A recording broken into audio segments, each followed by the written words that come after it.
Bienvenue dans Star System. Chaque semaine, on revisite un phénomène de la pop culture et on explore ce qui s'est vraiment passé. Dans cet épisode, Harry Styles et Billie Eilish font-ils semblant d'être queer ? Je suis Samia Miskina et aujourd'hui, je reçois Camille Test. Salut Samia. Tu animes le podcast Encore Heureux, produit par Binge Audio, dans lequel tu parles de santé mentale. Tu as aussi publié plusieurs livres, notamment Politiser le bien-être, Yoga Révolution et plus récemment Embrasser la bisexualité aux éditions Les Renversantes. Pourquoi ça te paraissait important de parler en particulier de la bisexualité ? Moi, je suis moi-même bisexuelle, ça veut dire que je suis attirée par plus d'un genre, donc ni seulement les femmes, ni seulement les hommes, voilà. Et je me suis rendu compte qu'il y avait très très peu de livres sur mon sujet. Pendant très longtemps, je rentrais dans une librairie et en gros, je trouvais rien sur ça, ou pas grand-chose, on va dire.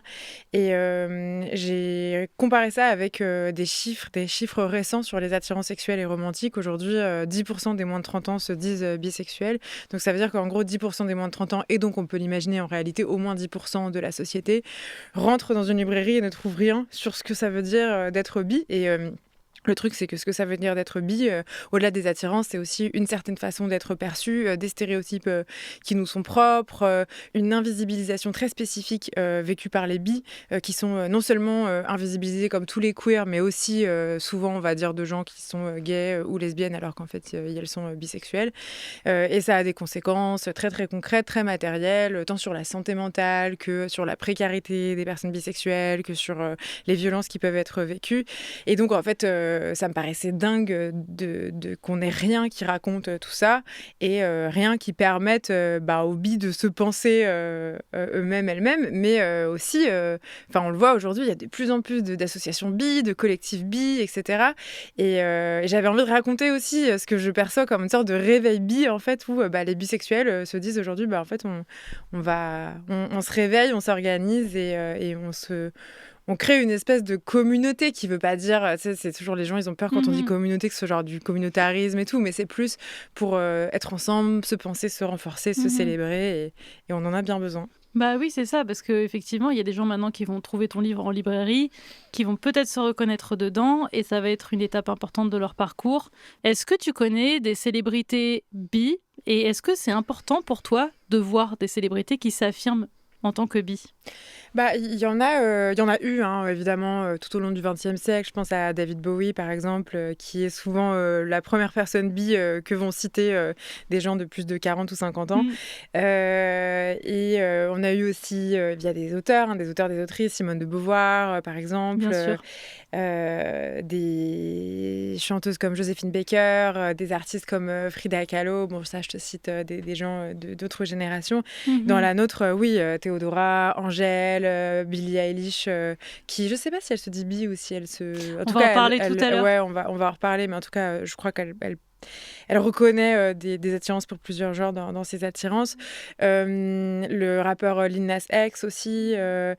Le truc, c'est que, tu vois, là, naturellement, je te cite des proportions qui sont les proportions qu'on a, qui est qu'il y a beaucoup plus de femmes qui vont se dire bisexuelles que d'hommes. Ce qui ne veut pas dire, je pense, qu'il y a plus de femmes bi que d'hommes, mais que c'est plus facile pour plein de raisons pour les femmes bi de se dire bi. Ce qui ne veut pas dire que c'est facile, c'est juste plus facile. Plus facile. Et voilà, donc moi, je pense que dans les prochaines années, on va voir davantage d'hommes bi parler de leur bisexualité. On l'a vu là récemment avec un artiste qui s'appelle Ames. Ames, je sais pas comment ça se prononce, qui a sorti un morceau très techno qui s'appelle Les Deux, qui est incroyable. Et en fait, pour moi, en français, c'est l'une des premières fois où un homme prend la parole vraiment en tant que bisexuel sur sa bisexualité. Je vous invite à écouter. Les femmes ont peut-être un peu moins de mal à en parler, entre guillemets, effectivement, mais plein de guillemets, parce que les mecs, on va vraiment directement les mettre dans une catégorie. Ils sont soit gays, soit hétéros, et j'ai l'impression davantage que les femmes, parce que les femmes, beaucoup de gens vont se dire c'est pas grave, elles explorent, elles sont curieuses, et à la limite c'est un peu sexy, alors que des femmes auront peut-être du mal à accepter d'être avec un mec qui a aussi des attirances pour des hommes.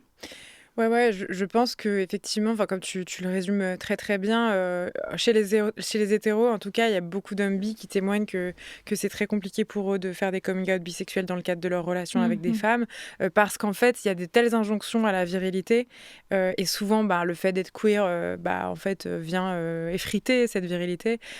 Donc du coup, c'est plus compliqué. Et par exemple, un homme qui viendrait, tu vois, travailler un peu à mettre de l'ambiguïté dans son expression de genre, je sais pas, mettre du vernis, porter du rose, enfin, tu vois, des trucs. Bah, pourrait créer des crispations chez sa partenaire. On peut parler à la fois d'homophobie et de biphobie hein, dans le cadre de l'intime, et c'est très, très difficile. Ça existe aussi, évidemment, dans les couples hétéros pour les femmes bi, hein, qui Mhm. souvent, elles vont être, soit tu l'as dit, un peu fétichisées, c'est-à-dire qu'on va se dire, ah ok, super, ma meuf est bi, je vais pouvoir avoir un plan à trois, cool. Moi, ça m'est arrivé hein, dans des relations où c'est en fait. Et en fait, ça a créé des jalousies spécifiques parce que quand tu dis que t'es bi, dans la tête des gens, ça fait plan à trois, fille qui a le feu au cul. Et donc, du coup, après, ça crée vraiment des jalousies. Genre, faut plus que tu sortes parce que tu vas coucher avec la concierge, la boulangère, le boulanger, nan. Et je sais pas pourquoi je donne toujours l'exemple du boulanger. Et dans le son de AMC, là, dont je te parle, les deux, ils parlent du fait qu'ils pourraient se taper le boulanger. Je sais pas ce qu'on a avec les boulangers. Il y a une Mais histoire avec le ouais, il y a une boulanger. histoire. Mais voilà, et aussi les meufs, parfois, ça va être tu vois, la peur de certains hommes qu'on ait l'air de lesbiennes, en fait. Hein. Donc Mhm. là, pour le coup, c'est vraiment de la lesbophobie. Hein, et c'est, donc, je sais pas, surtout, continuer à épiler tes jambes. Surtout, il y a une personne qui témoigne dans mon livre qui dit mon mec voulait que je continue à être baisable pour ses potes. Il voulait surtout pas que j'ai l'air d'une sale gouine, hein, avec des gros guillemets, tu vois. Et bah, ça, c'est l'expérience d'une femme bi, souvent en couple hétéro. On va parler dans cet épisode de queerbaiting. Est-ce que tu as déjà vu passer des accusations de queerbaiting à l'égard de célébrités? Alors, en 2025, et notamment pendant le mois des fiertés, le mois de la Pride, qui est en juin, on a eu un bingo d'accusations de queerbaiting et de biphobie, puisque sur le même mois, on a eu plusieurs artistes queer, donc je pense à la chanteuse Fletcher, à Billie Eilish justement et à Jojo Siwa, qui sont trois chanteuses états-uniennes, qui ont toutes les trois été accusées soit de queerbaiting, soit En fait, elles ont fait des sortes de coming out où elles ont parlé de leurs attirances pour des hommes, alors que jusque-là, on avait l'impression qu'elles étaient plutôt lesbiennes. Et en fait, elles se sont fait attaquer de toutes parts Mhm. parce que ça a été vu un peu comme si elles avaient capitalisé sur leur auditoire lesbien pour vendre des disques, et qu'en gros maintenant, dans un contexte en plus de montée des conservatismes avec le nouveau mandat de Trump et tout, en gros on leur a dit vous vous remettez à être attirés par les hommes parce que en fait les États-Unis sont en train de devenir de droite, et donc enfin devenir Mhm. et donc Ouais, voilà. Et en fait pour moi ça c'est vraiment vraiment de la biphobie. Bah, en fait, tu peux être attiré par plusieurs genres, et ça fait pas de toi quelqu'un de c'est moins ça. queer, tu vois. C'est le concept de la bisexualité. En C'est fait, littéralement le c'est concept. pas parce qu'on est avec une personne du genre opposé qu'on est plus queer. Bah, c'est ça, et puis surtout, en fait, il y a pas de... Enfin, tu vois, c'est pas... Enfin, je sais pas comment dire. Il y a de fait, dans ces accusations-là, je voyais une espèce de façon de hiérarchiser de manière inconsciente des gens qui seraient plus ou moins queer. En gros, si t'es purement attiré par le genre opposé, t'es une vraie queer. Et si t'es Mhm. malheureusement attiré par les deux genres, mais tu n'es que moitié queer. Mhm. Nous, les bis, c'est souvent ce qu'on nous renvoie. Et le problème, c'est qu'en fait, ce que toi, tu peux entendre en tant que bi, c'est bah, si je suis moitié queer, ça veut dire que je vais être moitié protégée si je me fais agresser, moitié acceptée dans la commu.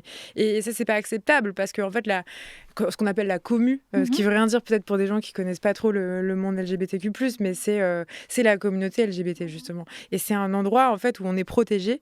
On est censé être protégé, tu vois, du monde majoritaire et de la violence homophobe, transphobe, biphobe, etc., qu'on peut vivre. Et donc, en fait, si on te fait sentir que tu n'es que semi-appartenant à cette fameuse commu, bah, c'est ultra angoissant parce que du coup, t'as pas de maison, quoi. T'es C'est genre ça. ni chez toi là, ni chez toi dans le monde majoritaire. Et quand tu regardes les chiffres de santé mentale des personnes bi, ceux-là sont en moyenne plus confrontés à la dépression, les addictions, l'anxiété, l'automutilation, etc., que les personnes gays et lesbiennes. Donc, Intéressant. de fait, ça veut pas dire, c'est pas pour hiérarchiser, encore une fois, Mhm. hein, mais c'est juste de dire, bah, Il y a une cet endroit où t'as pas de difficulté. maison, C'est voilà. ça, il y a peut-être une difficulté encore plus à trouver son identité dans ce contexte-là. Ce qui me paraît fou, c'est que j'ai l'impression que des gens vont penser des trucs sur les bi, sans forcément avoir de connaissances sur le sujet, sans avoir lu d'études scientifiques, alors qu'il y en a énormément, hein, des études scientifiques sur les réalités propres aux bi, et pas forcément... et donner leur avis, et dire des trucs ultra stéréotypés, ultra biphobes, tout en se revendiquant un peu de toutes les autres luttes, et en ayant peut-être des connaissances sur d'autres luttes, mais du coup, il y a vraiment quelque chose un peu... nous, vous pouvez vraiment dire n'importe quoi sur nous. Et c'est vrai que jusqu'à maintenant, les bi, enfin, je veux dire, quand t'es bi et que on dit n'importe quoi sur toi, en fait, bah, tu te tais parce que t'es tout seul. Hein. Et du coup, moi, mon livre, il existe aussi pour ça. Il existe pour avoir des outils, des arguments, des chiffres, pour qu'on arrête de se faire rouler dessus, hein, tout simplement, quoi. Non, mais t'as raison. Bah écoute, je suis trop contente de parler notamment donc de bisexualité avec toi aujourd'hui et donc d'accusation de queerbaiting. En 2018, Harry Styles est sur scène. Il aperçoit une pancarte brandie par un fan. Et sur la pancarte, il y a écrit « Je suis gay et je t'aime ». Et Harry s'exclame au micro « On est tous un peu gays, n'est-ce pas ?» Qu'est-ce qu'on pense déjà de ça? C'est la phrase la plus bisexuelle. Tu sais, c'est comme quand tu parles avec des gens et que t'es bi. Et récemment, ça m'est arrivé avec une dame d'une 50aine d'années. Et elle me dit, je lui dis, j'écris ça, elle me dit, mais je comprends pas pourquoi t'as pas besoin de faire un livre, on est tous un peu bi, hein, de toute façon, ça va, qui n'a pas eu des histoires avec... bah vraiment, oui, c'est vraiment, tu es bisexuel, de toute Oui, c'est évidence. tout. Moi, je pense pas, en plus, que tout le monde est bi, hein. Je pense que vraiment, il y a des gens qui sont strictement homo, d'autres strictement hétéros. Je pense pas qu'il y en ait énormément. Ouais. Et on le voit dans les chiffres, chaque génération, il y a un peu moins de personnes strictement hétéros, entre guillemets, il y a un peu plus de personnes... homo, et en fait là on va dire le nombre de bi augmente aussi. Et même de façon drastique, hein. Là, c'est incroyable, enfin, tu vois, là je sais pas, en 10 ans il y a 5 fois plus de bi, de gens qui se disent bi, quoi. Parce que les barrières tombent en fait. Ouais, je pense, parce que quelques-unes en tout cas. Oui, parce que même si on est dans un contexte de backlash ultra réactionnaire, je pense que c'est quand même plus facile de se dire gay aujourd'hui. Il y a certaines lois quand même qui peuvent protéger les personnes non hétéros. Il y a eu le mariage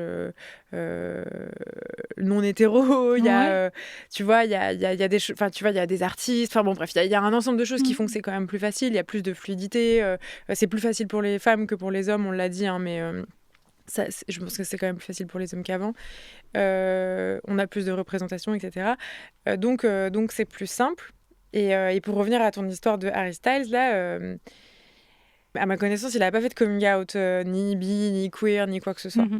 Maintenant, ce que je vois, c'est un peu comme, tu sais, pendant des années, les bi ont dit « Pedro Pascal, Pedro Pascal, Pedro Pascal », tu vois. Pedro Pascal, il vient de s'afficher avec un homme. Voilà. On ne sait pas s'il est gay ou bi. D'ailleurs, tout le monde a... Enfin, tu vois, il y a plein de médias qui ont fait « Pedro Pascal est homosexuel ». Bah non, Pedro Pascal est peut-être bisexuel, en fait, on ne sait pas. Mais pour moi, c'est aussi ça, l'invisibilisation des bi. Hein, c'est que dès qu'on voit quelqu'un avec une personne de même genre, on va dire « Cette personne est gay ou lesbienne », bah en fait, elle est peut-être bi. Exactement. C'est pas parce qu'Harry Styles a rien dit qu'il n'est pas bi ou gay. Par contre, Harry Styles se fait très souvent accuser de queerbaiting. Exactement. Pour plein de fans, le commentaire d'Harry Styles montre juste à ce fan qu'il n'est pas seul. Alors que pour d'autres, c'est vraiment le comble du queerbaiting. Le terme queerbaiting, ça veut dire littéralement piège à queer. Et plusieurs célébrités ont été accusées justement de tendre un piège aux queers. On leur reproche de s'approprier des codes et une esthétique queer pour attirer des fans de la communauté LGBT. Et donc parmi les coupables, il y a Harry Styles, mais comme tu l'as dit tout à l'heure, Billie Eilish, Cardi B, Lady Gaga, Nick Jonas, plein de célébrités ont été accusées de ça.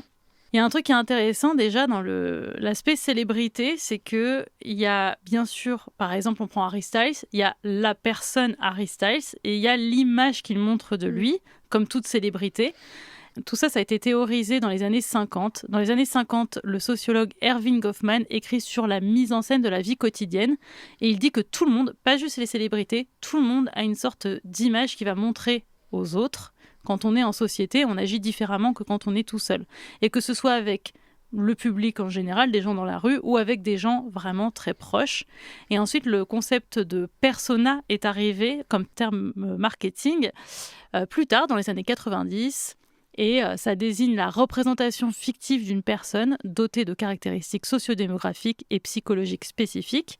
C'est destiné à représenter un segment précis de la clientèle ou de l'audience. Toute célébrité va forcément avoir une sorte de persona. Ce persona, comme pour tout le monde, ça va être aussi influencé par le public. C'est-à-dire que c'est une sorte de chose, c'est pas simplement un écran qu'on met entre le public et soi. Cette image peut aussi être influencée par le public lui-même. Et alors, les accusations de queerbaiting à l'égard de Harry Styles, ça repose sur plusieurs choses. J'ai parlé donc du fait qu'il a dit « on est tous un peu gays, n'est-ce pas ?» mais aussi sa façon de s'habiller. En 2020, Harry Styles apparaît sur la couverture de Vogue. Je vais te montrer, pour les personnes qui sont en audio, Camille va décrire. Alors, on voit Harry Styles en couverture de Vogue, il souffle dans un ballon de baudruche bleu, enfin je crois que c'est ça, hein. Et surtout il porte une robe blanche en dentelle avec une veste de costume par-dessus. J'adore, je pourrais complètement m'habiller comme ça. J'adore. Et il a moult bagues de toutes les couleurs, qui est un truc très très queer, quoi, avec une coiffure un peu à la James Dean. C'est compliqué parce qu'à la fois, je peux tout à fait comprendre l'exaspération de personnes queer, tu vois, qui toute leur vie doivent subir de l'homophobie, de la transphobie, de la queerphobie, qui, elles, si elles s'habillaient comme ça dans la rue, se feraient insulter. Dès que tu as une expression de genre un peu particulière, surtout dans cette société, et notamment quand tu es une personne trans, tu subis des choses vraiment violentes, hein. Donc je peux comprendre ce truc de dire, mais ouais, franchement, les célébrités, vous vous amusez à jouer à ça en couverture de Vogue, mais nous, en fait, on risque notre vie. Bien sûr, ça je peux le comprendre. À la fois, on peut aussi se dire, est-ce que le fait de normaliser aux yeux des gens ce type de look et tout, c'est pas aussi une façon d'aider indirectement ces personnes-là. J'ai l'impression que les deux sont un peu vrais. Après, pour ce qui est de Harry Styles, en fait, ouais, on sait pas s'il est queer. On sait pas. On sait pas. On le sait dans son look, on le sait dans le fait qu'effectivement, tu vois, quand il dit tout le monde est un peu gay, en fait, c'est déjà des propos un peu queer en réalité, mais je trouve ça bizarre d'avoir une exigence de savoir avec quel type de genre il couche ou il relationne, parce que, en fait, on sait pas pourquoi il le dit pas. Tu vois, peut-être il a pas envie de parler de ça avec des gens, peut-être des gens du public, j'entends, peut-être il a des parents qui sont méga conservateurs et il a pas envie d'être out ni publiquement parce que, je sais pas, ça pourrait mettre mal à l'aise sa famille et que c'est important pour lui. Peut-être que... En fait, on n'a aucune idée des raisons. Et peut-être aussi que c'est un calcul strictement personnel de je suis une méga star et je gagnerais moins d'argent si j'étais out. C'est possible aussi, bien sûr. Mais dans tous les cas, moi, j'essaie toujours de me mettre à la place de la personne. Ce genre de choix, ce sont des choix qui sont très personnels. Et donc, je me sens pas le droit de dire aux gens faites votre coming out. Exactement. Est-ce que le public peut exiger de le savoir ? Est-ce qu'il doit signer un papier disant qu'il est queer pour avoir le droit d'utiliser certains codes, pour avoir le droit de mettre une robe ? Est-ce que ça nuit à la communauté queer si une personne qui n'est pas out utilise ces codes-là ? D'ailleurs, dans l'interview de Vogue, il dit « Je me retrouve souvent à regarder les vêtements des femmes, je les trouve incroyables. Est-ce que c'est juste qu'il se sent bien dedans ? Est-ce que c'est juste qu'il veut attirer une audience queer pour bénéficier commercialement en tout cas de ça. En 2022, Harry Styles apparaît dans le film My Policeman où il joue le rôle d'un homme gay dans les années 50 quand les relations homosexuelles n'étaient pas autorisées. Mais tu sais, je parenthèse, il y a une série qui cartonne en ce moment qui s'appelle Heated Rivalry. J'adore, ouais. Enfin, c'est donc l'histoire de deux joueurs de hockey qui s'affrontent. Il y en a un de l'équipe de Boston, je crois, l'autre de l'équipe de Montréal. Et en fait, à chaque fois qu'ils se retrouvent en compète, ils finissent par un peu nouer une petite romance, voilà.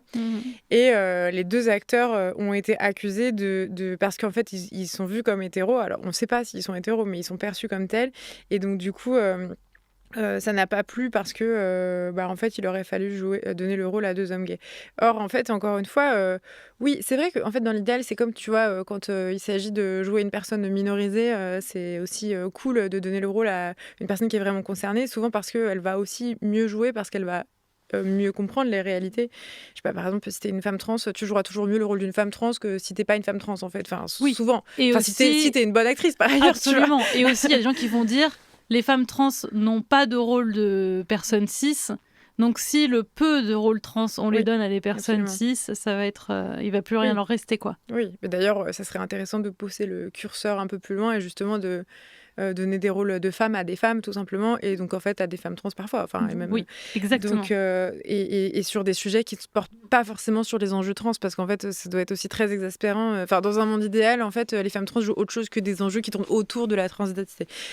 J'imagine, je ne suis pas trans, si ça se trouve, je me trompe sur ça, mais j'ai quand même l'impression. Enfin, par exemple, si j'étais actrice en tant que meuf bi, j'aurais la flemme de jouer toujours des trucs sur la bisexualité, quoi. Enfin, tu vois. Et, et du coup, ouais, ces deux acteurs là, de Iti Ravalry, enfin.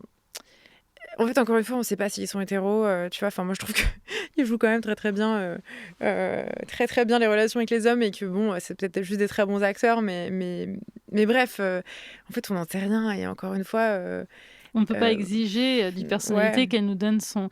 C'est ça, en fait, et c'est ça qui est compliqué, c'est que d'un côté, tu vois, il y a très longtemps, je regardais Plus belle la vie. Je regardais Plus belle la vie tous les jours. C'est ton droit. Et c'est mon droit. Et il y avait dedans une actrice, un personnage, c'était Samia, un personnage de flic d'ailleurs. Ouais. Et je suis vraiment tombée de haut quand j'ai appris qu'elle était jouée par une Française pure souche.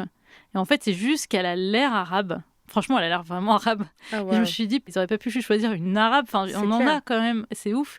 Et donc, d'un côté, je comprends que les gens disent non, mais il faut donner le rôle à des personnes concernées. Mais en même temps, je trouve ça très compliqué de demander à une célébrité de faire son coming out. Quelle est la solution, quoi?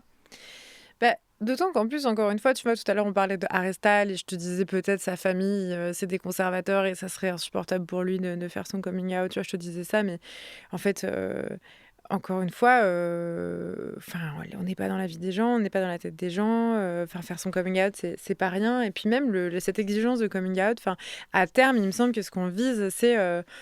une société où les attirances romantiques et sexuelles des gens n'ont d'intérêt pour personne. Exactement. Donc, commençons dès maintenant, en fait. Enfin, tu vois, et je dis ça tout en étant... Enfin, moi, tu vois, par exemple, comme je défends beaucoup ce livre dans des médias en ce moment, il y a toujours quelqu'un pour venir me dire ah, mais on s'en fout de avec qui vous couchez, pourquoi vous parlez de ça, pourquoi vous prenez du temps d'antenne sur France Inter pour parler de ça parce qu'il y a un sujet, parce que, en fait, dans les faits, les personnes bi ne sont pas aussi protégées. Les femmes bi meurent 37% plus tôt que les femmes hétéros.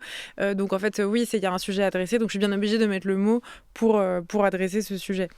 Mais bien sûr que dans un monde idéal, je viendrais pas vous parler de ma bisexualité. En fait, j'ai autre chose à faire, quoi, tu vois. Donc, c'est toujours ce truc aussi de pourquoi on parle des choses, pourquoi on n'en parle pas, qui aussi sont les gens aux manettes, tu vois. C'est-à-dire que c'est pas pareil pour moi d'avoir, je sais pas, un réalisateur au cinéma vraiment intéressé par les enjeux queer, tu vois, qui va vraiment utiliser son cinéma pour venir mettre le doigt sur des choses, travailler la représentation des personnes queer, peut-être dénoncer des choses indirectement, etc. Et un réalisateur qui s'en fout et qui viendrait un peu fétichiser, tu vois, je sais pas, des femmes trans. Je pense que le dernier Audiard, par exemple, c'est une critique qu'on avait faite, en plus d'être assez raciste, il me semble. Transphobe, raciste, rien à dire. Donc c'est pas de dire, tu vois, ah, faisons n'importe quoi, mais bon, voilà. Dans une interview pour Rolling Stones, Harry Styles dit souvent les scènes de sexe entre les hommes dans les films ne montrent que l'acte lui-même, alors que dans My Policeman, justement, ça montre aussi la tendresse, etc. Et pour lui, c'était important justement de montrer ce type de relation qui était plus que sexuelle. Et encore une fois, des gens lui sont tombés dessus en disant non mais avec quelle autorité il parle, Harry Styles, qui n'a probablement jamais couché avec un homme, qu'est-ce qu'il en sait des relations entre les hommes et si c'est tendre ou pas. Donc il se trouve que Harry Styles a plusieurs fois été pris en photo avec des partenaires qui se trouvaient toujours être des femmes. Très récemment, Zoé Kravitz. Et il a réagi là-dessus, Harry Styles. Il a dit « Parfois, les gens disent « Tu ne t'es affiché publiquement qu'avec des femmes, mais je ne me suis jamais affiché publiquement avec personne. Si on me prend en photo avec quelqu'un, ça ne veut pas dire que j'ai décidé d'avoir une relation publique. Peut-être que c'est plus difficile de sortir dans la rue avec un partenaire homme. Peut-être que du coup il va avoir moins de mal à le faire avec des femmes parce qu'il a peur sinon des répercussions. Bien sûr, les célébrités sont très protégées, mais elles sont aussi beaucoup plus exposées aux commentaires, elles sont beaucoup plus exposées au harcèlement à un niveau incroyable. Quand on voit justement que Harry Styles est tout le temps pris en photo à son insu, on peut imaginer le niveau d'intrusion qu'il a au quotidien dans sa vie. Et donc, qu'est-ce que ça voudrait dire pour quelqu'un comme Harry Styles de s'afficher publiquement comme queer? Et on ne sait pas s'il est queer, mais je veux juste dire ça, quoi. Ouais, puis en fait, comme tu le dis, même pour une personne qui n'est pas une célébrité, s'afficher de façon romantique dans la rue avec une personne du même genre que soi, ça fait peur en fait. Enfin, je veux dire, je sais pas, évidemment que moi je marche pas dans la rue main dans la main avec un mec comme je marche main dans la main avec une fille. Ça dépend des quartiers, ça dépend des endroits. Il y a toujours un petit truc dans ma tête en mode, ok, attends, est-ce que tu es au bon endroit? Est-ce que tu lèches la main? Est-ce que tu reprends la main? Enfin, dans le métro à telle heure, tu vois. Enfin, tu fais plus gaffe, quoi. Et donc, évidemment que si en plus t'es une célébrité, où je pense que de toute façon déjà marcher dans la rue c'est pas évident, et enfin c'est pas évident au sens il y a forcément des gens qui te regardent tout le temps, voilà. Et puis après c'est aussi ce truc de, en fait ça veut rien dire de jamais l'avoir vu avec des hommes. Enfin je sais pas, je crois que Pedro Pascal on l'avait jamais vu avec des hommes avant, tu vois. Enfin Pedro Pascal il a quel âge? 45 ans, enfin C'est ça. ça fait longtemps qu'il est connu, enfin tu vois, Voilà. ça veut pas dire grand chose, quoi. Y a plein de personnalités politiques en France, en off, tu sais très bien que plein de personnalités politiques ont des relations avec des hommes, des hommes qui ont des relations avec des hommes, des femmes avec des femmes, qui ne le disent pas forcément, qui ne l'affichent pas, en fait, qui ne le font pas parce que souvent ça aurait des répercussions pas cool sur leur carrière. Ou en tout cas, le pari, il est difficile à faire parce que il y a des personnalités politiques évidemment qui, je sais pas, je pense à Bertrand Delanoë par exemple, qui est l'ancien maire de Paris, qui est l'un des premiers hommes politiques français à avoir fait son coming out. Bon, le pari était quand même risqué, tu vois. C'est ce que je veux Je dire. pense que oui, il y a plein de gens qui n'ont pas envie de faire ce pari. Alors après, on peut les juger en disant, ah là là, bah, il fait passer sa carrière avant la cause. Je comprends que ce soit exaspérant, mais en fait, encore une fois, ce sont des personnes Mm. LGBTQ+, elles doivent déjà vivre avec le... Dans le cas d'Aristal, on ne sait pas si On c'est le sait cas, pas, hein, mais tu vois. oui, mais si c'était le cas, Si il est bi, et qu'en fait, bah, je sais pas, il n'ose pas vivre des histoires d'amour avec des mecs pour telle et telle mm, raison. Mais en fait, pourquoi vous devez le faire? Pourquoi vous allez mm, le traquer? Et en fait, qui êtes-vous pour prendre le risque que ce soit le cas? Et venir l'accuser de queerbaiting, mais passer plus de temps à boycotter des marques, en fait. Enfin, vraiment, boycotter des marques pour, évidemment, le fait qu'elles font du queerbaiting, c'est mais ça. boycotter-les aussi quand elles ont des liens avec ce qui se passe en Israël, par exemple, et en Palestine, tu vois. Enfin, je veux C'est dire, ça. En fait, c'est beaucoup mettez votre énergie contre des entreprises, tu vois. C'est ça, c'est passer beaucoup de temps sur Internet pour se donner l'impression qu'on est un militant et qu'on fait avancer une cause, alors que c'est vraiment pas en traquant la sexualité d'une célébrité qu'on fait avancer quoi que ce soit, ça c'est certain. Ouais, puis en fait, les conséquences, elles peuvent être assez graves parce que tu vois, tout à l'heure, je te citais Billie Eilish, Fletcher, Jojo Siwa, donc qui sont trois femmes queer qui ont été accusées de devenir réac parce que finalement, elles étaient plus tellement lesbiennes, mais plus bisexuelles ou queer, en tout cas, qu'elles avaient des relations Mm, avec des hommes.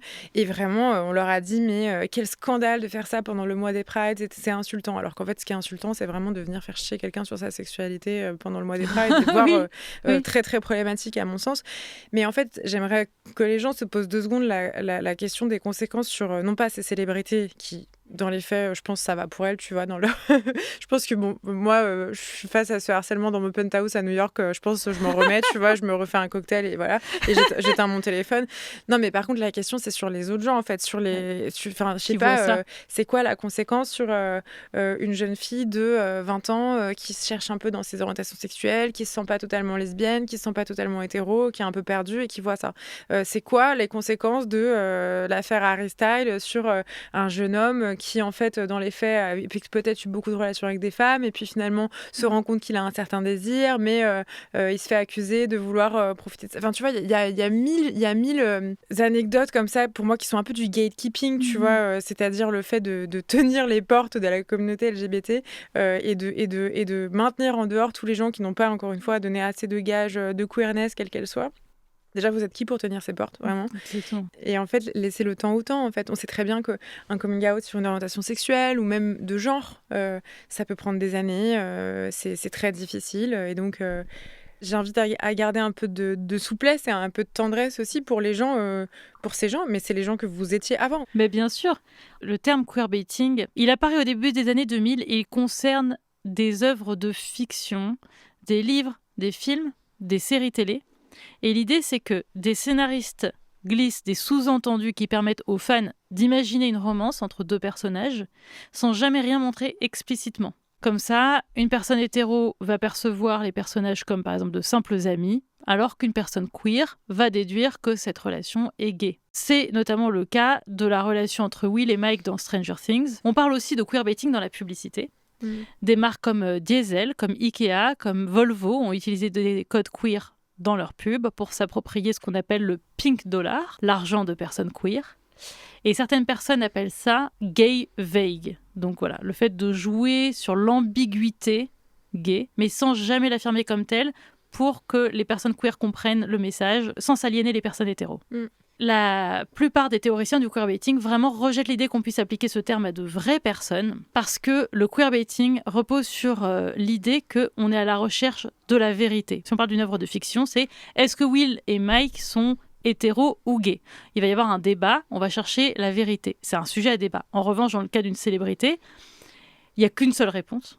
Il n'y a pas un débat normalement à avoir sur la queerness d'une personne, mais il n'y a qu'une seule personne qui a autorité sur cette réponse, c'est la personne concernée, Harry Styles en l'occurrence. Et donc avec Harry Styles, on parle beaucoup de lui, mais donc c'est évidemment pas le seul qui a fait face à ces accusations. Il y a eu aussi Nick Jonas qui, comme Harry Styles était dans un boys band, donc lui avec ses frères, les Jonas Brothers, où en fait il était vraiment le chrétien parfait avec sa bague de pureté pour montrer qu'il allait être chaste jusqu'au mariage.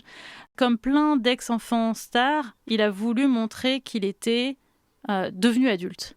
Comme Miley Cyrus avec Hannah Montana, quand elle a arrêté, elle voulait montrer qu'elle était adulte. Donc elle avait fait le clip Wrecking Ball, et lui, il a fait une pub pour Calvin Klein, qui est une référence à une pub des années 90, où on le voit clairement en caleçon, donc pantalon baissé, caleçon, la main sur l'entrejambe, etc. Très musclé.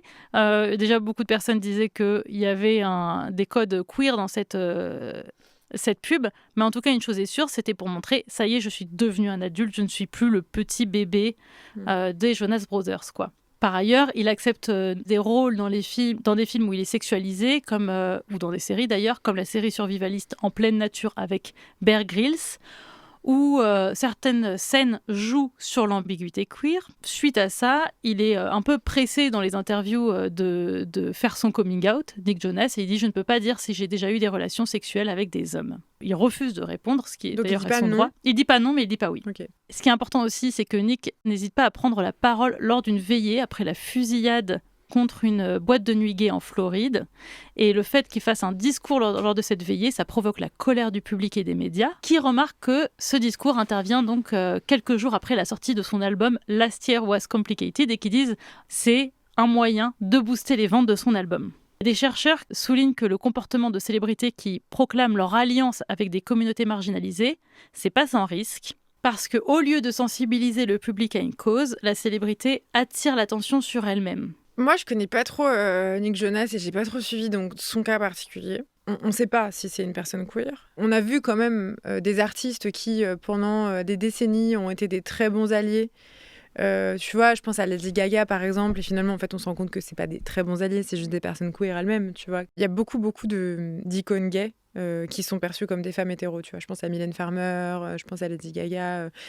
On n'en sait rien si Mylène Farmer elle est hétéro en fait. Lady Gaga maintenant on sait qu'elle est bi, Britney Spears on n'en sait rien. Enfin voilà, il y a une militante qui s'appelle Floralie Reza qui est une militante bisexuelle très connue qui enfin en tout cas qui est très connue dans le milieu bi et qui a été très importante je pense pour les enjeux bisexuels en France.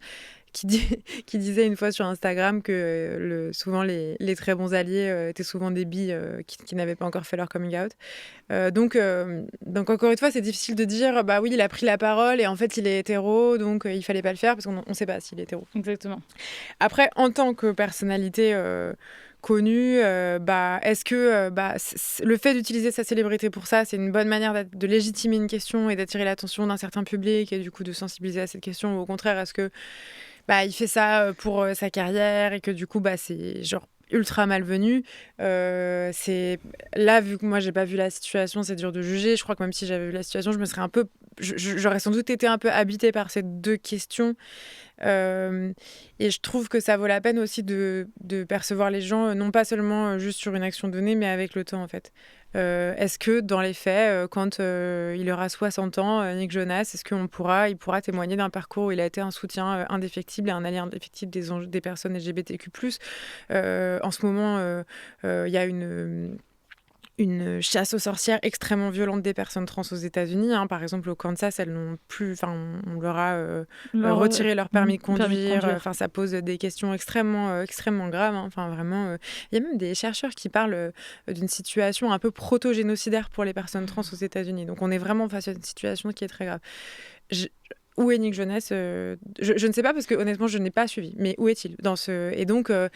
tu vois, par exemple, c'est quelque chose que j'ai bien aimé avec Pedro Pascal, c'est il est très présent sur les questions LGBT, il a été très en soutien des personnes trans aux États-Unis, il l'est toujours. Je crois qu'il a aussi parlé d'autres enjeux, il me semble, sur les questions palestiniennes. Donc là, c'est sûr qu'évidemment, un artiste comme ça, qui donne continuellement des gages d'un engagement envers autre chose que sa carrière, c'est beaucoup plus rassurant. Exactement. Et à la fois, moi, je pense que je suis aussi dans une phase de ma vie où je suis un peu exaspérée, d'une manière générale, par les gens. et j'espère sincèrement que les gens qui passent beaucoup de temps sur Internet à se questionner sur est-ce que Nick Jonas, il a fait ça pour les bonnes raisons et tout, ils mettent au moins autant d'énergie à eux-mêmes s'engager pour les personnes LGBTQ+. Je suis tellement d'accord.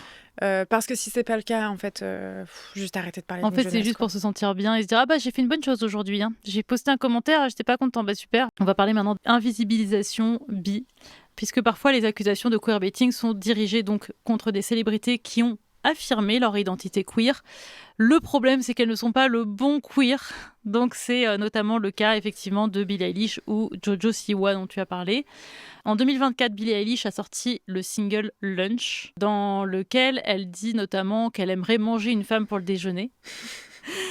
La même année, elle participe au remix de la chanson Guess de Charli XCX et dans les paroles, elle s'interroge sur la couleur des sous-vêtements de Charli. Billie Eilish donne une interview au magazine Variety.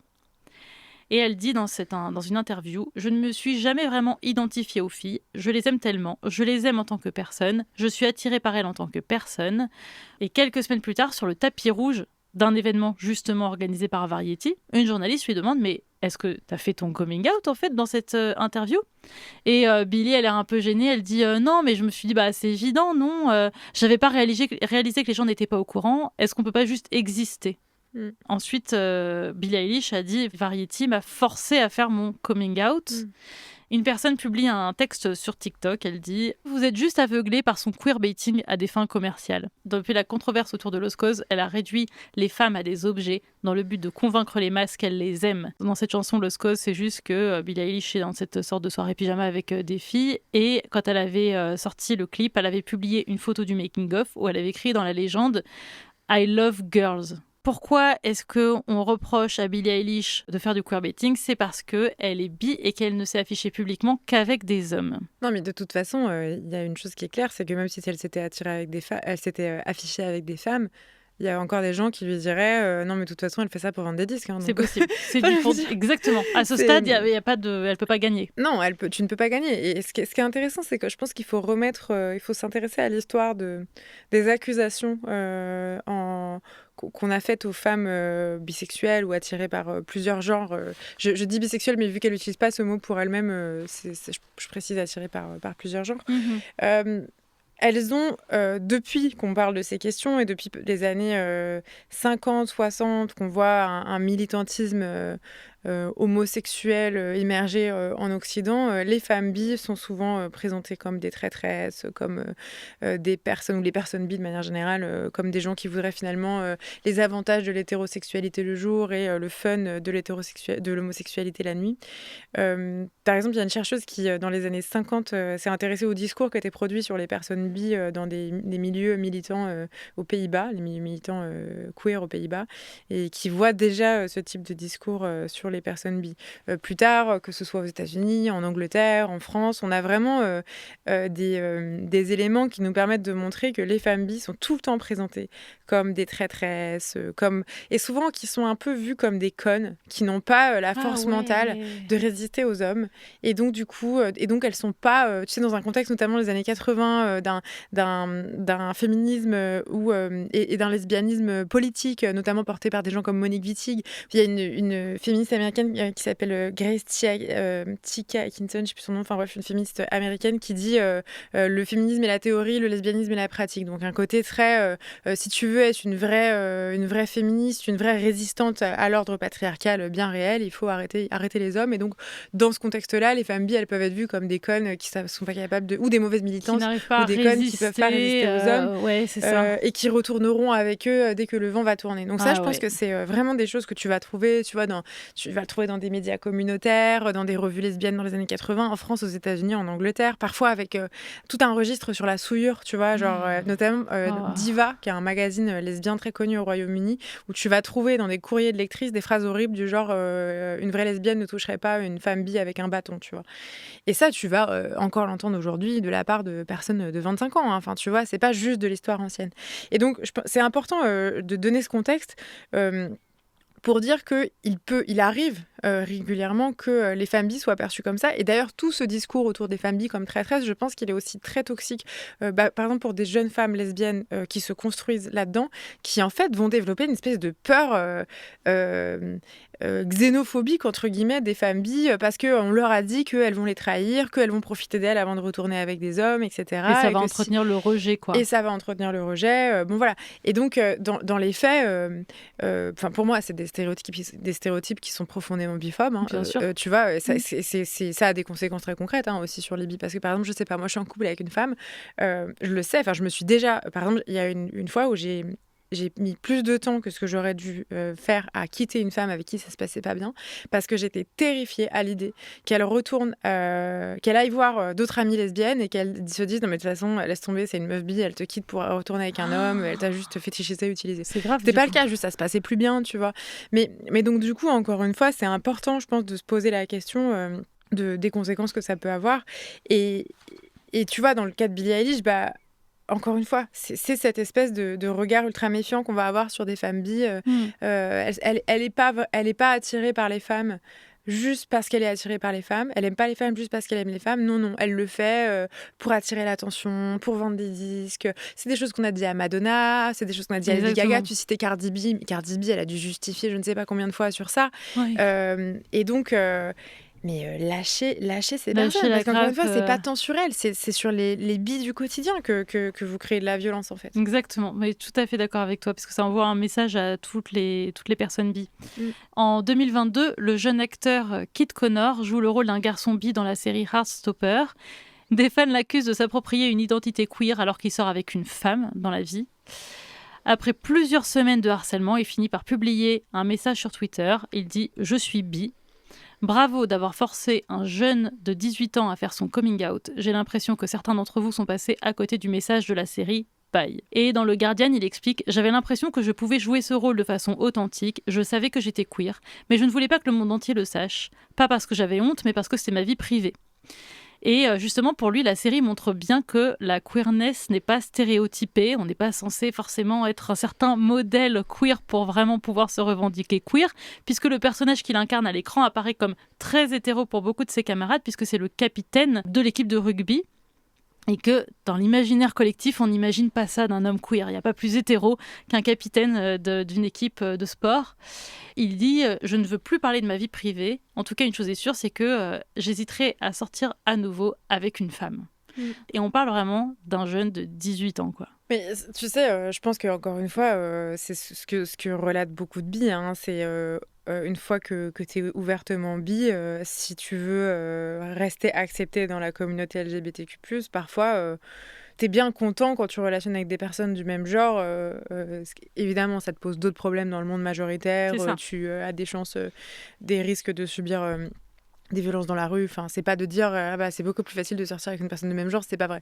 Mais pour une certaine communauté. Dans une certaine communauté, c'est plus simple parce que ça te permet, encore une fois, de donner par ta relation suffisamment de gages de queerness pour sentir que tu y es à peu près à ta place et pour recevoir le soin et le sentiment de légitimité qui va avec, quoi. Et du coup, par exemple, tu vois, moi, je l'observe chez beaucoup de bi, je le vois, enfin, tu vois, quand j'ai écrit ce livre, je me suis intéressée au discours, à ce que j'entendais, par exemple, tu vois, dans des festivals lesbiens, gays, dans des endroits LGBT, tu vois, je tends l'oreille. Et je regarde ce qui se passe, ou sur Twitter, ou tu vois, dans des groupes WhatsApp et tout. Et ce que j'ai observé, c'est que souvent, les personnes bi vont parler de leur bisexualité dans ce milieu-là en crachant un peu sur leur côté hétéro. Tu vois, genre, oui, je suis bi, mais je me soigne, ou tu vois, oui, ok, d'accord, oui, j'avoue, je suis encore un peu attirée par les hommes, mais vraiment, ça me dégoûte de l'être, tu vois, dans un truc un peu pour donner des gages je suis... Je suis quand même queer, je quand mérite même ma place queer, dans la communauté queer. et je me dégoûte un peu de mes attirances, tu vois. Et en fait, C'est pour fou. moi, tu peux évidemment te dire, bon, bah voilà, c'est vrai que les hommes, ça vient avec des logiques patriarcales spécifiques, relationner avec des hommes, c'est pas évident quand t'es une femme, hein, enfin, de fait, mais Ouais. se juger pour ses attirances, déjà, c'est vraiment jouer le jeu de ce que je te disais tout à l'heure, de les femmes bi sont des connes qui sont Mm. encore attirées par les hommes. Mais pour moi, c'est aussi cracher sur une forme d'authenticité, tu vois. C'est qu'en fait, oui, en fait, de fait, tu es attiré par les hommes. Enfin, je veux dire, pour moi, les luttes de libération sexuelle ou les luttes d'acceptation de toutes les orientations sexuelles, c'est justement de pouvoir être à l'aise avec nos attirances, Oui, de pas quelles qu'elles soient, forcer une tu vois, orientation quelle qu'elle soit. voilà, de pouvoir en parler. Et donc, moi, je me suis sentie à un moment, tu vois, aller un peu dans ça et Ouais. finalement avoir un peu honte de mes attirances pour les hommes. Et en fait, je me suis rendu compte que c'était de la biphobie intériorisée. Et en fait, je ne veux pas de ça. Moi, je veux être bien avec mon orientation sexuelle et romantique. Je vais pas commencer à me juger parce que parfois j'ai Non. des... Et donc, maintenant, je le dis ouvertement. Enfin, tu vois, j'ai vraiment très souvent des crushs pour des filles, des garçons, des personnes qui se reconnaissent pas dans ces deux genres, etc. Et je me force, entre guillemets, à le célébrer de la même Ouais. manière, à en parler de la même manière. Tu vois, c'est con, mais par exemple, sur les réseaux sociaux, parfois, tu sais, je partage pas une célébrité, j'ai un crush pour tel look ou quoi. À un moment, je me rendais compte que je le faisais plus que pour les meufs. Ah oui. Mais Presque pour prouver que t'étais un suffisamment peu, queer. ouais, un Mm. peu. Et en fait, je me suis dit, mais quel exemple tu donnes aussi à d'autres billes maintenant que tu es suivi un peu sur ces C'est questions. vrai. J'ai pas du tout envie que d'autres billes tombent dans ce truc-là, en fait. T'as parlé de Jojo Siwa aussi tout à l'heure, ex-enfant star qui apparaissait dans l'émission de télé-réalité Dance Moms quand elle était petite. Il y a 2 ans, elle s'est d'abord affirmée comme lesbienne. Mais l'année dernière, elle a rencontré un homme dans une émission de télé-réalité, Big Brothers, et elle a dit « Je me suis trompée, en fait, je m'identifie plus comme queer que comme lesbienne. » On parle de quelqu'un qui a tout juste 20 ans, à peine passé, je crois. Donc, il se cherche encore. Elle a carrément trompé sa partenaire, hein, parce qu'à ce moment-là, elle était vraiment avec quelqu'un. Là, c'était encore problématique pour une autre raison. Mais en tout cas, elle est forcément toujours beaucoup sur les réseaux sociaux. C'est quelqu'un qui a grandi vraiment sous l'œil du public. Et donc, c'est pas évident quand on lui demande tout le temps des comptes. Et elle a fait énormément de maladresses. Je pense que je suis pas une énorme fan d'elle en tant qu'artiste.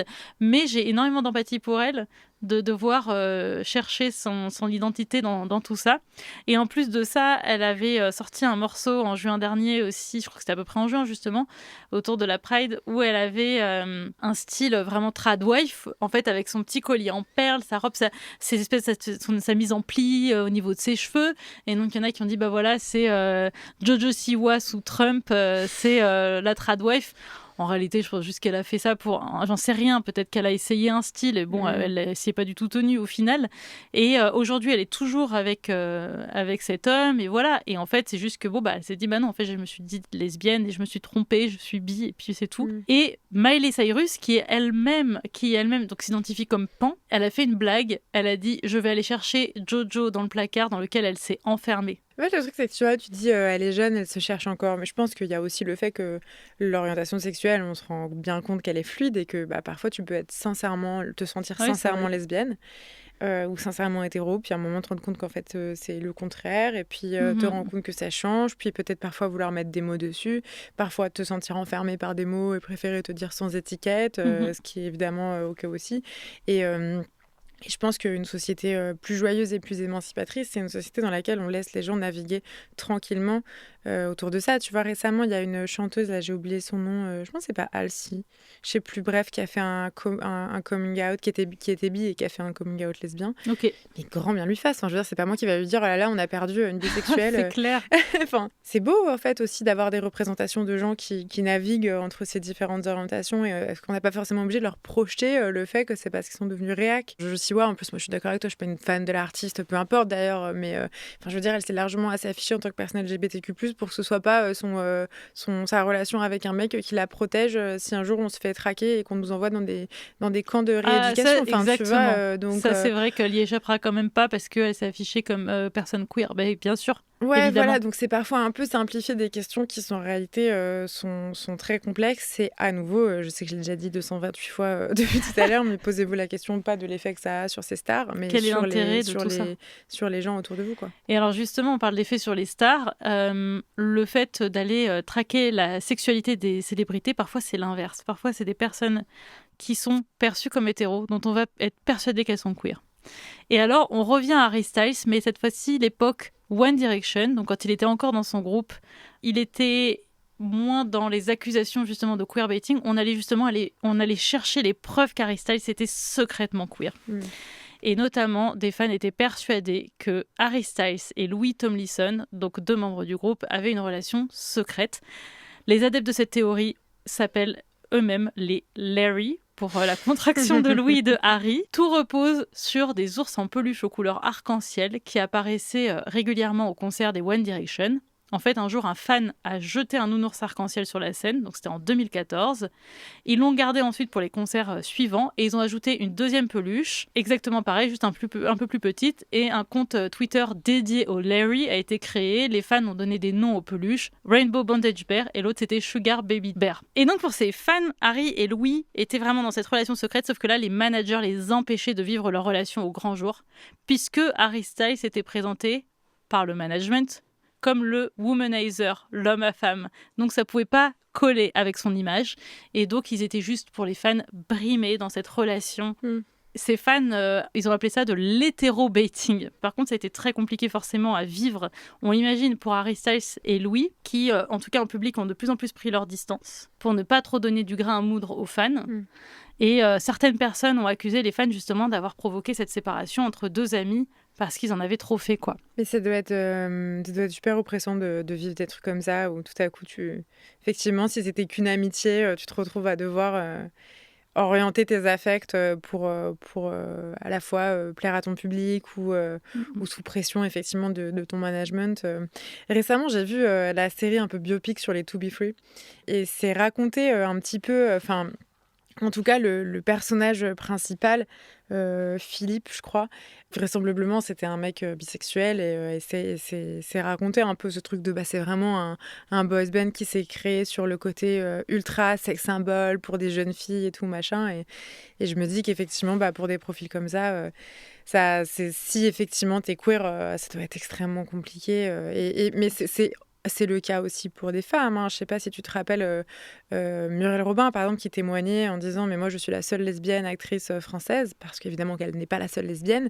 Out. Mais par contre, être lesbienne et out, c'est abîmer ta carrière, et c'est voire ne plus avoir de carrière du tout. Et encore aujourd'hui, ça a peut-être changé, mais légèrement. Tout ça m'amène à la toute dernière partie, c'est Taylor Swift, puisque depuis des années, une communauté de fans de Taylor Swift sont intimement convaincus qu'elle est secrètement bisexuelle, voire gay. Il y a un subreddit qui s'appelle Gaylor Swift. Je sais pas si tu as entendu parler de la théorie des Gaylor. J'ai une règle dans la vie, c'est que je ne m'intéresse pas à ce que fait Taylor Swift. Vraiment, je trouve qu'elle reçoit trop d'intérêt de tout le monde. Donc tu n'étais pas au courant que Taylor Swift avait cette communauté qui s'appelle les Gaylor et qui échange toutes sortes d'indices qui appuient cette théorie. Ce qui est intéressant en plus, c'est que Taylor Swift, c'est quelqu'un qui joue beaucoup sur les Easter eggs, donc beaucoup sur les indices qu'elle va glisser dans ses clips, sur ses réseaux, etc. Ça peut être une couleur, ça peut être ci, ça peut être ça. Et peut-être que ça a poussé sa communauté à d'autant plus aller chercher des indices sur 1 milliard de choses, et notamment donc sur son orientation sexuelle. Le subreddit en question, il compte 40 000 membres, pour te donner une idée. Cette théorie est rentrée dans le mainstream en 2024 quand un article d'opinion a été publié par le New York Times. Le titre, c'est « Regardez ce qu'on fait faire à Taylor ». Selon l'autrice Anna Marks, ce qu'on fait faire à Taylor, c'est qu'on l'oblige à mentir sur son orientation sexuelle parce que la société n'est pas prête à accepter sa queerness. Là, elle sort vraiment tous les éléments de langage des Gaylor. Dans l'album Lover qu'elle a sorti en 2019, elle dit dans une chanson qui s'appelle Daylight « Je veux être définie par les choses que j'aime, pas par celles que je déteste, pas par celles qui me font peur ». Pas par celle qui me hante au milieu de la nuit, je pense simplement que nous sommes ce que nous aimons. Cet album-là, il a une esthétique queer avec des arcs-en-ciel, des papillons, des tons pastels bleus, violets et roses qui évoquent le drapeau de la fierté bisexuelle. Mais c'est pas qu'elle a juste des graphistes queer? C'est une théorie tout à fait entendable. L'autrice de cet article dit c'est le premier album qu'elle sort après avoir quitté son label. Donc maintenant qu'elle est libérée des contraintes des producteurs, elle peut enfin s'exprimer, en tout cas un peu de façon cachée, mais quand même de façon un peu plus évidente qu'avant. Elle dit aussi que Taylor Swift a sorti son single Me le 26 avril, journée de la visibilité lesbienne. Dans la chanson, elle parle d'amour de soi et dans le clip, elle danse dans une Pride. Elle refuse la demande en mariage d'un homme et choisit son chat. Non, mais je comprends un peu. Tu comprends? Ok, ouais. Très bien. Cette même année, en juin, c'était le 50e anniversaire des émeutes de Stonewall, donc un hôtel à New York qui a subi un raid policier à l'époque où l'homosexualité était encore interdite. Et Taylor Swift donc, a publié à cette occasion une vidéo où elle chante « You need to calm down » avec des célébrités queer. À la fin de la vidéo, elle dit « Montrons notre fierté en demandant que nos lois traitent tous nos citoyens comme des égaux ». Elle a aussi publié une photo avec les couleurs de l'arc-en-ciel et ces bracelets de l'amitié, là, les Friendship Bracelets, dont un porte la mention « Proud » avec des perles aux couleurs du drapeau bisexuel. Donc, c'est quelques exemples, mais il y en a vraiment énormément. Ok, je commençais à adhérer ça y est, à elle est cette devenue théorie. J'adhère. Ouais, je commence à adhérer. Mais tu sais, c'est ce qu'on a vu avec les fichiers Epstein, tu vois, les mêmes qui ont tourné en mode putain, Roger de Facebook qui croyait aux théories du complot. En fait, t'avais raison. En fait, il avait raison. Je commence à y croire, j'adhère totalement. Non, mais encore une fois, oui, enfin, c'est tout à fait possible. Moi, ma théorie, c'est que quand t'es à ce niveau de pouvoir et qui ça vient sans doute avec des problèmes, mais aussi avec de la liberté. Je trouve que tu es dans une situation qui est suffisamment privilégiée pour t'autoriser à... Enfin, forcément, elle a plus de place, elle a de l'argent pour avoir, je sais pas, des psys avec qui parler des tréfonds de son âme. Elle a... elle est dans un niveau de pouvoir qui fait qu'elle a aussi sans doute l'espace pour explorer des choses qui n'est pas forcément le cas, je sais pas, quand tu es mère de 4 enfants et que tu galères avec les fins de mois, quoi. Et comme, de fait... Je te dis, je pense pas que tout le monde soit bisexuel, mais je pense que quand même, en fonction des contextes, la queerness, c'est, tu vois, c'est quelque chose de... En fait, dès lors que le genre est construit, c'est un construit social, on aurait pu accorder beaucoup moins d'importance au genre. On sait que le genre n'est pas binaire, enfin voilà. Je vois pas à quel moment Taylor Swift n'a pas eu l'occasion d'explorer un tout petit peu sa queerness. Peut-être qu'elle a exploré et adhéré, tu vois. C'est tout à fait possible. On sait pas. En fait, nous, on ne sait rien. Sait pas. Je vois pas pourquoi elle se serait fait chier à rester complètement hétéro avec le niveau de privilège qu'elle a. Elle dit, l'autrice, je dois dire le plus fort possible, je te vois, même si je risque de passer pour une folle. Je me souviens de la première fois où j'ai eu l'impression de voir Taylor Swift s'échapper du piège de la célébrité. Je regardais un live stream de l'Eras Tour, filmé par une fan. Elle interprétait It's different, dans une robe jaune. Elle semble pressée, comme si s'arrêter un instant lui ferait perdre son courage. Puis la phrase arrive. Je parie que je peux renverser ton monde. Femme de rêve têtue et antithétique. Et là, l'autrice reprend indéniablement une déclaration d'amour à une femme. Après ces mots, elle pousse un cri de joie, marchant sur scène avec un sourire impossible à contenir. Pendant un instant, elle était sortie de la forêt qu'elle avait créée quand elle était ado. Sur cette scène, elle s'était trouvée, et moi, à travers une vidéo floue de fans, je l'ai vue, et d'une certaine manière, cela suffisait. Mais ça, je pense que cette situation, ça dit pas... La question, c'est pas tant qu'est-ce que ça dit de Taylor Swift que qu'est-ce que ça dit de nous, tu vois. Et je pense qu'en réalité, s'il y a autant de personnes LGBTQ+, qui ont envie de projeter ça sur elles, que ce soit vrai ou pas, c'est aussi parce que même si on a de plus en plus de représentation, on n'en a pas assez. On veut voir des personnes queer en position de pouvoir. On veut voir... et pas juste de pouvoir pour être meilleur que les autres, mais dans une position de pouvoir faire des projets, de pouvoir être aimé aussi. Enfin, Taylor Swift, ça, c'est l'une des personnes qui a le plus de relations parasociales au monde. Elle a des millions de fans. Et donc, c'est vrai que quand t'es queer, où souvent tu t'as senti de la haine, de la colère, du dégoût de la part du reste de la société, voir qu'une autre personne potentiellement queer, elle reçoit autant d'amour, c'est aussi indirectement, ça fait du bien. Donc voilà, je trouve qu'il y a un truc un peu un peu mignon de projeter ça sur elle et peut-être qu'en effet elle est queer. Enfin, tu vois, par exemple, on le voit bien avec l'affaire Britney. Les fans de Britney avaient raison. Hein. Pendant des années, on s'est dit, mais c'est qui ces fous du bus Ouais, sur la tutelle. Qui pense que en fait elle est pas libre et qu'elle est sous tutelle. Elle était effectivement complètement prise au piège dans sa tutelle. C'est vrai que ça confirme les théories du complot. Voilà, ouais, non mais et donc peut-être qu'effectivement, tu vois, comme on dit parfois les icônes gays qui sont soi-disant hétéros, en fait, c'est peut-être parce que le public gay sent la queerness. Tu vois, par exemple de Mylène Farmer, on parle tout le temps de est-ce que Mylène Farmer est une femme queer. Peut-être qu'à travers son art et tous ses paradoxes et toute cette manière très étrange qu'elle a de se présenter, on sent derrière la queerness et qu'on se reconnaît dedans quelque part. Peut-être qu'il y a la même chose avec Taylor Swift, mais à la fois, oui, encore une fois,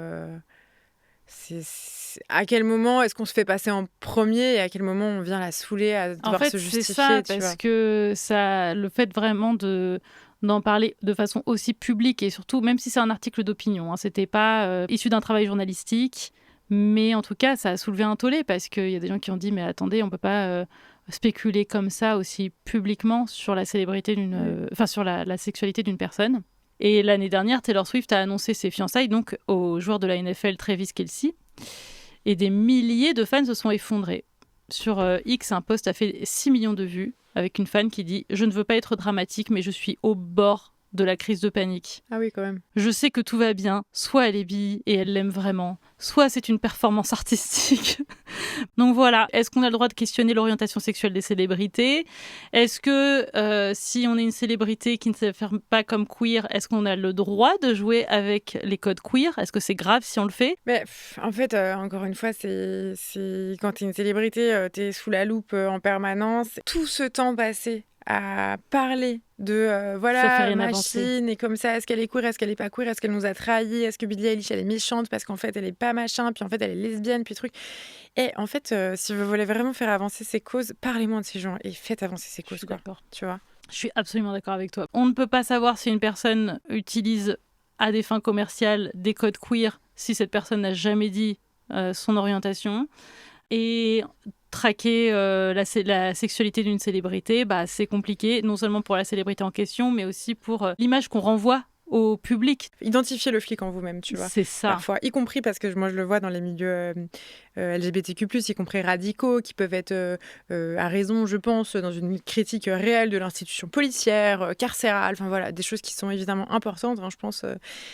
Et qui à la fois vont vraiment agir parfois comme genre les flics de leur communauté, quoi. T'es en mode, mais en fait, si t'es anti-flic, sois-le aussi dans ta commune, quoi. Enfin, tu vois, c'est peut-être un peu facile de le dire comme ça, mais c'est vrai. Enfin, voyez-vous en train de traquer les comportements individuels et arrêtez, quoi. Camille, donc, on peut acheter ton livre « Embrasser la bisexualité » dans toutes les bonnes librairies.